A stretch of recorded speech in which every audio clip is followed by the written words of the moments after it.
Hello दोस्तों, स्वागत करता हूँ अपने चैनल पर। मेरा नाम महानंद है और आज हम लोग डिस्कस करेंगे कि सेफ्टी फील्ड क्या है और इस फील्ड में कौन कौन लोग काम कर सकते हैं, कौन कौन लोग अपना करियर बना सकते हैं इस फील्ड में, उसके लिए क्या क्वालिफ़िकेशन रहेगा। ठीक, उसमें आपका सैलरी पैकेज क्या रहेगा। तो एचएससी क्या होता है ना जी, या फिर सेफ्टी ऑफिसर क्या होता है। तो सीधी सी भाषा में बताएं कि एचएससी ऑफिसर या फिर सेफ्टी ऑफिसर वह व्यक्ति होता है जो कि वर्क प्लेस की सेफ्टी को देखता है। जैसे यहाँ पर आपके स्क्रीन पर दिख रहा होगा, HSC refer to a comprehensive approach focusing on workplace safety and environmental protection, है ना। तो जो एचएससी ऑफिसर होता है, फिर जो सेफ्टी ऑफिसर कहते हैं, वो क्या करते हैं, वर्क प्लेस का एक कॉम्प्रिहेंसिव अप्रोच के थ्रू सेफ्टी को फॉलो करते हैं। ठीक, जिसमें वर्कर का सेफ्टी होता है, एनवायरनमेंट का सेफ्टी होता है, वर्क प्लेस का सेफ्टी होता है, वहाँ के मशीन टूल इक्विपमेंट सभी का सेफ्टी वो देखते हैं। यानी एक तरीके से पूरे ऑर्गेनाइजेशन का सेफ्टी इनके अंडर ही होता है। ठीक, it encompasses practices policies and procedure to safeguard employees contractor visitor and the environment। जैसा कि मैंने अभी बताया, ये क्या करते हैं, ये सेफ़ प्रैक्टिसेस को फॉलो करते हैं, पॉलिसीज़ को फॉलो करते हैं और प्रोसीडर को फॉलो करते हैं, जिससे कि एम्प्लॉयज़ को सेफ गार्ड कर सकें, कॉन्ट्रैक्टर्स को सेफ गार्ड कर सकें, विजिटर्स को सेफ गार्ड कर सकें और साथ ही साथ एनवायरनमेंट को भी सेफ गार्ड कर सकें। The primary goal of HSC is to create a culture of safety by continuously asking risk, implementing controls, and improving performance to prevent harm to people and environment। ये क्या करते हैं, एक safety culture को follow करते हैं work place पर और करवाते हैं।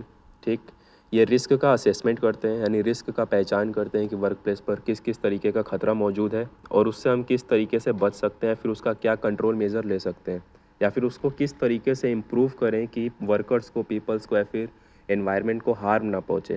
ठीक, ये इनका काम होता है। ठीक है, एचएससी है ना, हेल्थ सेफ्टी एनवायरनमेंट। तो सबसे पहले हेल्थ देखते हैं, हेल्थ का क्या मतलब होता है।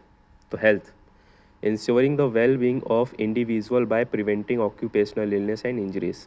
यानी वर्क प्लेस पर, यानी ऑक्यूपेशन के दौरान, काम करने के दौरान किसी भी वर्कर को या फिर किसी भी इंडिविजुअल को किसी तरीके की इंजरी या फिर इलनेस से बचाना या फिर बचा के रखना, या फिर उनका देख रेख करना, उनको स्वस्थ रखना, वेल बीइंग करना हेल्थ कहलाता है। Safety, implementing measures to prevent accident and incident in the workplace. यानी सेफ्टी का यहाँ पे मतलब ये बता रहा है कि इम्प्लीमेंट करना है ना, कंट्रोल, जैसे हमने बताया अभी रिस्क को फाइंड आउट करना कि क्या खतरा हो सकता है, क्या रिस्क हो सकता है, उसका क्या रिजल्ट मिल सकता है। ठीक, उसको हम मेज़र करने के बाद इम्प्लीमेंट करेंगे कि उससे कैसे बचा जा सके, एक्सीडेंट और इंसिडेंट को कैसे कम किया जा सके वर्क प्लेस पर, वही हमारा सेफ्टी कहलाता है। यानी सेफ्टी का एक तरीके से हम ये भी बोल सकते हैं कि किसी भी खतरे से बचने का जो भी हम उपाय अपनाते हैं, ठीक, उसी को हम सेफ्टी कहते हैं। अब आ जाते हैं एनवायरनमेंट के ऊपर।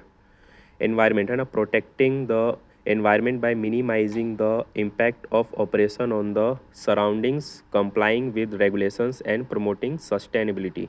ठीक, अभी यहाँ पर एचएससी ऑफिसर या सेफ्टी ऑफिसर का हेल्थ और सेफ्टी का ध्यान के साथ एनवायरनमेंट का भी ध्यान रखना होता है।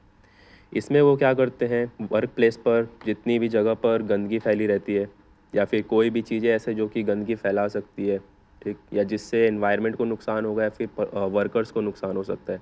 अगर आपका वर्क प्लेस गंदा रहेगा तो क्या हो सकता है, वर्कर्स बीमार पड़ सकते हैं टाइम टू टाइम।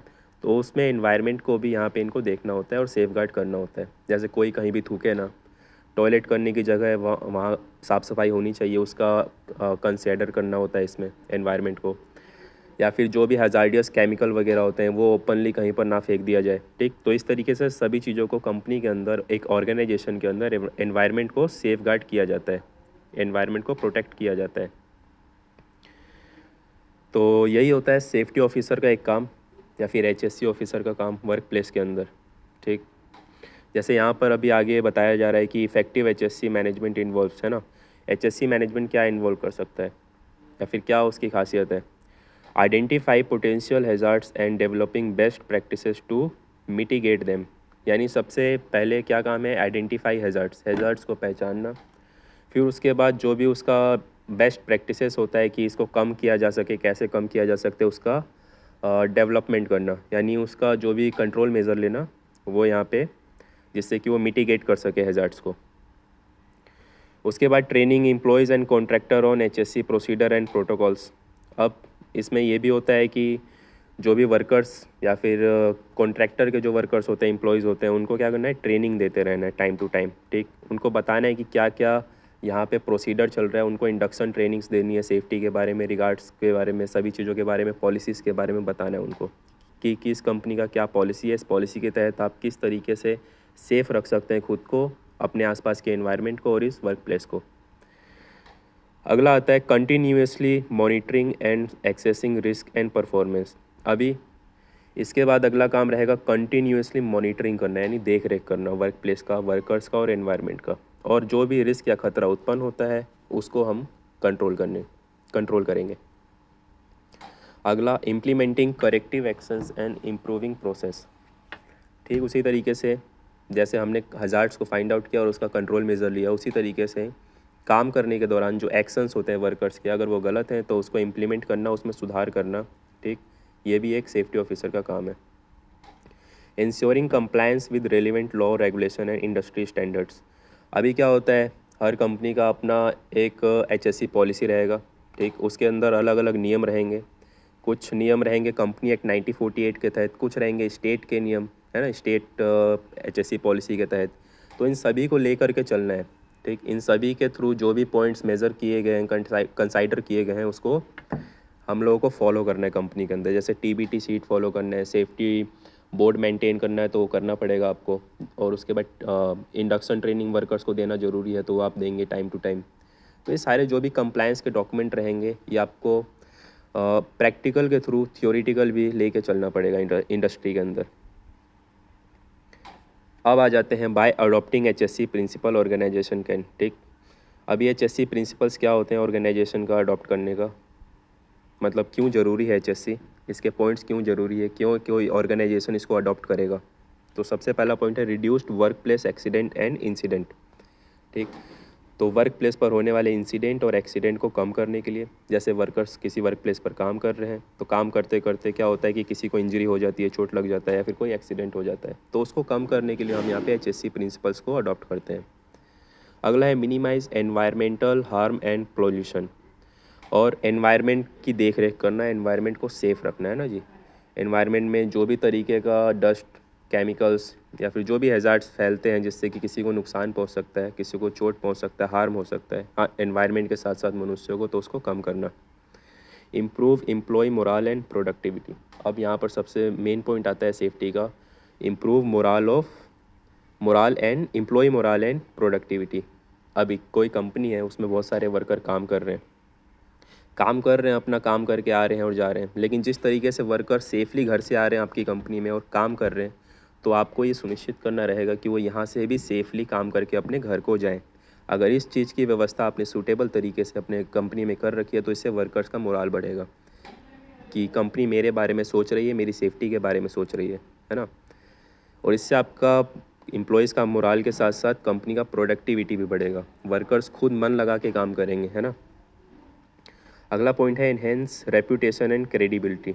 अब एक कंपनी के अंदर आपको क्या होता है, सेफ्टी का कल्चर अगर अच्छे तरीके से आपने फॉलो किया हुआ है, करवा रहे हैं सभी से, सेफ्टी अच्छी है, सेफ्टी कल्चर अच्छा है उस कंपनी का, तो उसमें क्या होगा, रेपुटेशन अच्छा होगा उस कंपनी का। अगर वहाँ पे समय समय पर कोई भी एक्सीडेंट इंसिडेंट नहीं हो रहे, बहुत कम हो रहे हैं, है ना, तो इससे क्या होगा, आपकी कंपनी का रेपुटेशन बढ़ेगा। ठीक, अगला है लास्ट पॉइंट सेम जो आगे हम पढ़ चुके हैं पहले, comply with legal requirement and industry standards. अभी क्या होता है, कंपनी एक्ट के थ्रू, कंपनी एक्ट 1948 के थ्रू सभी कंपनीज़ को एचएससी पॉलिसी फॉलो करना होता है। ठीक, और सभी कंपनी को वर्कर्स का देख रेख, यानी उसका जो बेसिक सुविधाएं होती हैं, है ना, पानी पीने का, साफ़ पानी पीने का, टॉयलेट का प्रोविज़न, ठीक, चेंजिंग रूम, खाना खाने का एरिया, रेस्ट करने का एरिया, ये सारी चीज़ें वहाँ पे एक वर्कर्स की सेफ्टी के लिए आपको प्रोवाइड करना रहेगा। ठीक, जो कि कंपनी एक 1948 कहता है कि एक सभी कंपनियों को अपना एक एचएससी पॉलिसी होना चाहिए और वर्कर्स को सेफ गार्ड करने के लिए कोई वहाँ पे सुपरविज़न ऐसा होना चाहिए। तो यही है, तो यही था सेफ्टी ऑफिसर का डिस्क्रिप्शन कि सेफ्टी ऑफिसर क्या होता है, फिर एचएससी ऑफिसर क्या होता है। ठीक, अभी इसको कौन लोग कर सकते हैं, है ना, और इस फील्ड में कितना स्कोप है और इसमें सैलरी क्या रहता है, किस किस कंपनी में आप जा सकते हैं, इसमें गवर्नमेंट जॉब लग सकता है कि नहीं लग सकता, ठीक।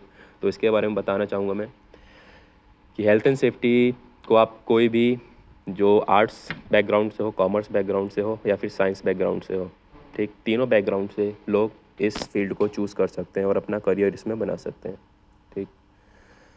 इसके लिए आपको क्या क्या करना पड़ेगा, अगर आपके पास बैचलर ऑफ आर्ट्स का डिग्री है, आप बैचलर ऑफ आर्ट होल्डर हैं या फिर बैचलर ऑफ कॉमर्स होल्डर हैं, तो आपको डिप्लोमा करना रहेगा सेफ्टी फील्ड से, जिसके लिए आपको बहुत सारे इंस्टीट्यूशन हैं जो कि आपको यूनिवर्सिटी से या फिर टेक्निकल बोर्ड से, स्टेट टेक्निकल बोर्ड से, बीएसएस से आपका डिप्लोमा कराते हैं, ठीक। और कई इंस्टीट्यूट्स ऐसे हैं जो कि प्लेसमेंट भी आपको साथ ही साथ कराते हैं।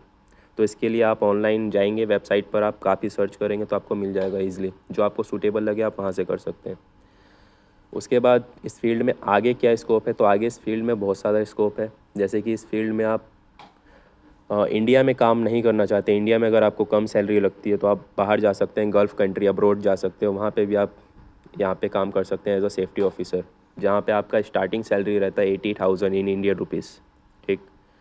उसके लिए आपको करना रहेगा नेबोस IGC, ठीक, जो कि एक यूके बेस्ड बोर्ड है जो कि आपको इंटरनेशनल जनरल सर्टिफिकेट प्रोवाइड करता है एज अ सेफ्टी ऑफिसर, जो कि स्पेशली रहता है बाहर काम करने के लिए, अब्रॉड में काम करने के लिए, ठीक। और अभी ज़्यादातर गल्फ़ कंट्रीज़ में कंस्ट्रक्शन का काम बहुत तेज़ी से हो रहा है, तो वहाँ पे आपको अभी बहुत ज़्यादा सेफ्टी का नीड रहता है, ठीक। तो वहाँ पे अभी आप लोग इजीली अप्लाई कर सकते हैं इस फील्ड में। इंडिया में अभी आप 1 साल जॉब करिए कोर्स करने के बाद, उसके साथ ही साथ आप निबोस करिए और बाहर के लिए अप्लाई कर सकते हैं। तो यही बताना था मुझे, और आई होप आपको वीडियो अच्छा लगा होगा, कुछ जो भी डिटेल्स मैंने बताया आपको अच्छा लगा होगा, और कोई भी अगर जानकारी अधिक चाहिए तो आप मुझे कमेंट कर सकते हैं, ठीक। बाकी मिलते हैं नेक्स्ट वीडियो में, और अभी मैंने स्टार्ट किया है तो सपोर्ट करिए। सपोर्ट के लिए आप सब्सक्राइब कर सकते हैं, शेयर कर सकते हैं और लाइक कर सकते हैं, ठीक है। Thank you.